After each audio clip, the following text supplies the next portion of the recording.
what's up there, everybody out there? YouTube, Facebook, Instagram, and Tonit land. It's your boy Rome. I'm in these streets. It's Thursday night. You already know. You know what time it is. It's time to do that, do that, do that. Yeah. So we put out an invitation a little earlier in the week. We want to try and start up a little Tonit meetup night. That's going to be on Thursdays, weather permitting. Tonight is the first official night, so we'll see how many people come out for it. I know Thursday is, you know, it's one of those nights you got to work the next day. And, you know, getting out when you got kids, wife, things like that going on in your world, you probably can't just drop everything and come out and play with your boy. But you're invited to come on. So I'm just rolling around tonight, heading up to that spot, and I was thinking about something that I guess kind of pops in my mind about this time every year. When you guys are thinking about upgrading your bikes or buying a second bike or whatever it is, where's the first place you think about looking? Do you go to Craigslist, you know, old school, Facebook, Market? Do you guys look on some of the apps like Let Go, 5 Mile, something like that? Or is the dealership the first place that you guys, you know, start your shopping? So this Gen 2 Busa, I bought brand new from a local dealership. Had no problems, got a really good deal on a trade-in of my Gen 1 Busa. I've had no problems with this bike. They did talk me into getting that extended warranty. This bike has never been in the shop for anything other than an oil change. And I've had it over, I want to say 3-4 years. No problems. Knock on wood. Now, my M109, I found that bike on, I believe, Let Go.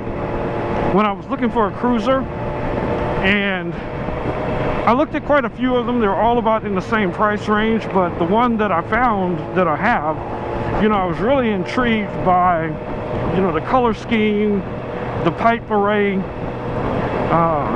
that fat ass tire, all the stuff that I probably would have done aftermarket myself, you know, somebody had already done. And it was about the same amount as pretty much a stock M109 in the same year range. So I think I got a pretty good deal.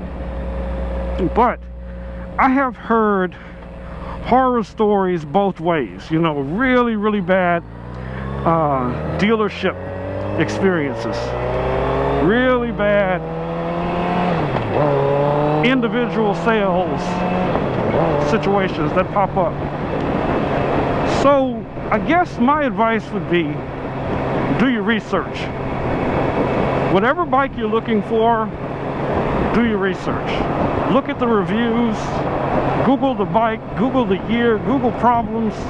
And you know, even with some of the newer bikes, you can start to find, you know, once they're a couple of months old, you know, trends that are starting when people are talking about issues they're already having with them.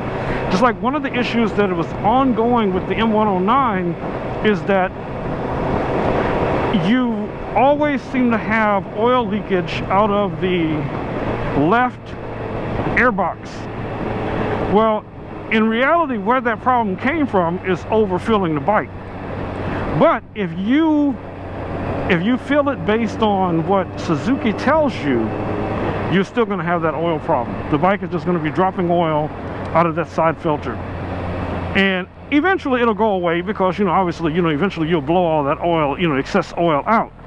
But I'd heard numerous times that there's a certain amount that has to go in the bike, and you need to know what that exact amount is. So I have a local mechanic here in Houston. You know, this guy has been working on Suzuki's probably as long as I've been on the planet. And As soon as I rode the bike in and I told him, I said, hey man, I'm coming from an oil change and I got a problem, you know, I'm getting a little oil. He said, yeah, you're getting some oil leaking out of this side? I'm like, yeah. He said, yeah, because everybody overfills these bikes. He says, I guarantee you, when you leave here and get home, you won't see any oil leakage. And I'm like, yeah, okay. He's been right about everything else he's told me, so I got to give him the benefit of the doubt, you know what I'm saying?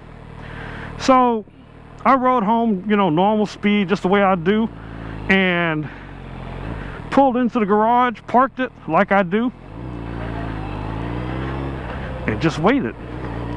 Because usually it takes a couple of hours and you start to see the oil dripping down, and it'll, because the, you know, the base of the bike is chrome, so you see the oil kind of like, you know, covering that area. So the first day I did see oil, but that was probably because there was already a significant amount of oil already in the bike, and I just needed to blow out that little bit that was still probably accumulated in the air filter. So after the second ride, I never saw any more oil. So ideally he fixed the problem. And I mean, I know a lot of guys like to wrench on their own bikes, and you know, they're all about that, you know, that lifestyle, man. I can fix my own thing, I do my own bikes and that kind of stuff. Hey man, if you can do that, do that. I don't have those skills.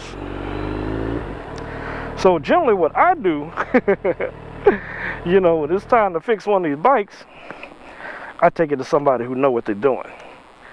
So it ain't gonna be no, oh my God, I can't believe I screwed this up, or I can't believe I messed that up, and then you gotta fix it twice, 3 times, all that kind of nonsense. All right guys, so here I am over at Towne Lake Center on the boardwalk, and we'll see who shows up. I am parked on the sidewalk, so I already know I'm gonna get drama for that, but as soon as the space opens up, I will take it, and we just kind of go from there. So if I don't see you guys this week, come out next week or the week after.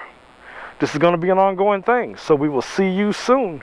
Until then, it's your boy Rome. Peace. I'm out.